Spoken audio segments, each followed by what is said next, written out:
Baik,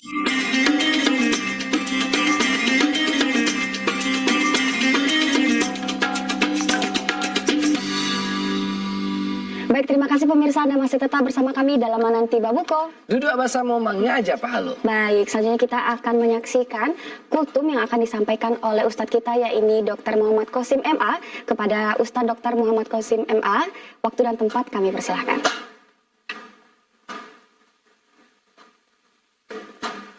Assalamualaikum warahmatullahi wabarakatuh. Alhamdulillahi rabbil alamin wal aqibatu lil muttaqin wala udwana illa 'alal zalimin. Wassalatu wassalamu ala asrafil anbiya'i wal mursalin wa ala alihi wa ashabihi ajma'in. Pemirsa TVRI yang berbahagia, saudaraku kaum muslimin dan muslimat, shaimin dan shaimat yang dimuliakan Allah. Kita bersyukur kepada Allah Subhanahu wa taala hingga hari ini kita masih tetap diberikan kekuatan iman, kesehatan untuk menjalani ibadah Ramadan. Saudaraku, sesungguhnya Allah Subhanahu wa taala itu sangat mencintai hamba-hambanya. Di antara bentuk kasih sayang Allah adalah menghadirkan Ramadan sebagai bulan pendidikan, laksana madrasah bagi orang-orang yang beriman agar posisinya semakin meningkat menjadi orang-orang yang bertakwa. Dengan Ramadan kita dididik, kita dilatih, kita dibimbing menjadi orang-orang yang bertakwa. Ya ayyuhalladzina amanu kutiba alaikumusiyam kama kutiba alal ladzina min qablikum la'allakum tattaqun.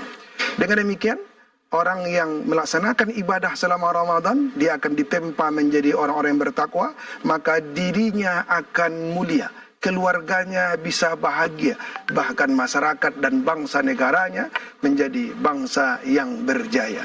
Coba kita lihat. Pertama, Ramadan bisa mendidik pribadi kita menjadi mulia.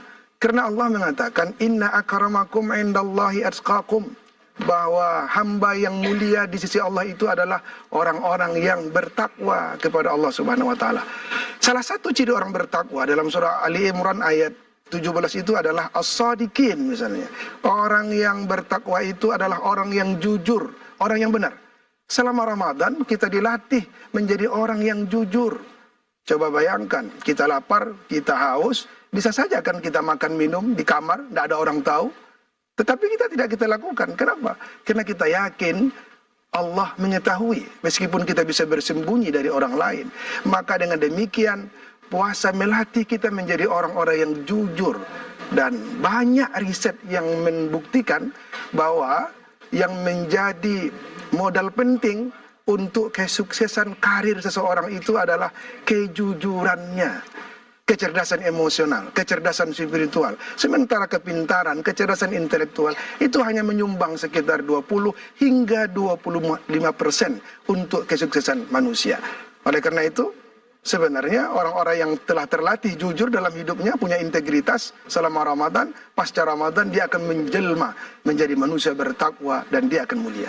Yang kedua, Ramadan juga mendidik keluarga itu supaya senantiasa menjadi keluarga bahagia. Coba perhatikan selama Ramadan, betapa indahnya setiap keluarga berkumpul, anak, istri, suami, mereka sahur bersama, kemudian berbuka bersama, melaksanakan sholat malam bersama. Dan Buya Hamka pernah mengatakan bahwa salah satu hikmah Ramadan itu adalah, puasa itu adalah mengendalikan syahwat perut dan syahwat kemaluan. Dua syahwat ini yang sering membuat kacau orang dan keluarga. Jangankan makanan yang haram, makanan halal saja kita tidak boleh memakannya selama puasa. Apa artinya? Kita harus mengendalikan syahwat perut kita. Dalam konteks keluarga, orang tua yang menginginkan anak-anak soleh, mereka harus diberikan asupan makanan halal dan thayyibah. Kalau diberikan makanan yang haram, sesungguhnya itu akan meracuni ruhani anak-anaknya. Keluarganya akan berantakan, tidak ada keharmonisan dalam keluarga itu. Begitu juga syahwat kemaluan. Selama Ramadan, tidak boleh berhubungan suami istri walaupun sah.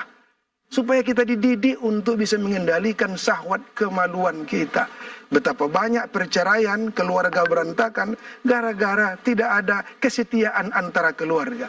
Tidak mampu menahan syahwat kemaluannya. Maka Ramadan hadir untuk itu. Untuk mengendalikan, melatih syahwat perut dan kemaluan kita. Bahkan bulan Ramadan sesungguhnya juga bisa membentuk karakter anak-anak kita. Pantaslah Allah dalam surah An-Nisa ayat 9 mengungkapkan, wal yakhshal ladzina law taraku min khalfihim dzurriyyatan di'afa khafu 'alaihim falyattaqullaha wal yaqulu qawlan sadida. Hendaklah kamu orang tua khawatir jangan sampai meninggalkan anak keturunan kamu itu anak-anak yang tak berkualitas, anak-anak yang lemah. Apa solusinya? Falyattaqullah wal yaqulu qawlan sadida. Bertakwa kamu kepada Allah, kemudian kamu senantiasa berkata yang benar. Maka keluarga yang bertakwa bisa mengatasi persoalan hidupnya, persoalan keluarganya, sehingga tetap berbahagia. Saudaraku kaum muslimin yang dimuliakan Allah dan pemirsa TVRI, yang terakhir adalah Ramadan juga membentuk masyarakat bangsa negara yang berjaya. Kalau puasa ini berhasil mendidik kita beriman dan bertakwa.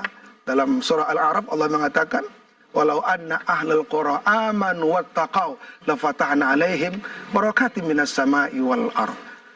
Kalaulah suatu negeri penduduk-penduduknya itu beriman bertakwa kepada Allah, pasti niscaya negeri itu akan diberkahi oleh Allah. Berkah akan muncul dari langit dan bumi. Berkah bermakna ziyadatul khair, bertambah-tambah beragam kebaikan di negeri itu. Apapun persoalan yang muncul di negeri itu, insya Allah mudah teratasi.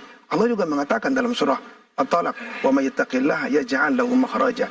Orang-orang yang bertakwa itu akan diberikan kemampuan bagi diri dia untuk menyelesaikan beragam persoalan dalam kehidupan ini.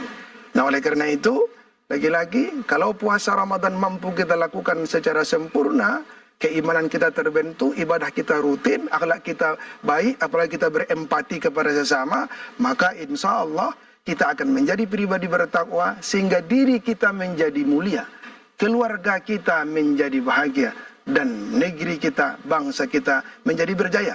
Baldatun thayyibatun wa rabbun ghafur. Seharusnya Indonesia sebagai mayoritas muslim mampu mengambil momen ini menjadi negara yang menjadi teladan bagi segenap bangsa lain. Hanya kepada Allah kita berserah. Sesungguhnya Allah lah yang mampu menuntun kita menjadi orang-orang bertakwa. Banyak maaf, billahi taufiq wal hidayah.